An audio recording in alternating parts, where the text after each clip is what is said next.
Totoo kaya ang mga kumakalat na chika sa social media na di umano'y may hindi pagkakaunawaan ang Eat Bulaga hosts na sina Maine Mendoza at Miles Ocampo? Maraming mga matanglawin na netizens ang nakapansin na di umano'y hindi nakafollow ang asawa ni Arjo sa kanyang kaibigan. Ngunit sa kabilang dako ay nananatili namang nakafollow si Miles kay Maine.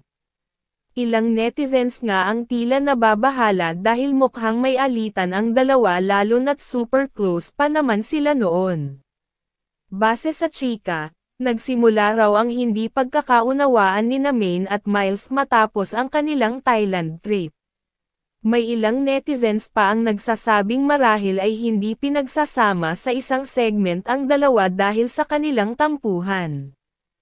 Hi Miles, legit na barkads ako. Sana kung ano man issues or feud nyo ni Maine sana maayos nyo na. The barkads naman kayo sana ma-patch up. Miss ko na tandem nyo sa Perifee. Comment ng isang netizen sa post ni Miles 2 weeks ago. Isang netizen naman ang sumang-ayon at sinabing, halata naman may feud sila saka dami na rin nakakahalata sa SOMED. Di nga sila pinagsasama sa isang segment. Pag nasa studio si Miles di na sila magkasama sa Perifee at Lag Clones nasa parehong dulo sila nakaupo. Na dati magkatabi naman sila. Kaya nga sana maayos na nila. Mamagitan sana TVJ at APT.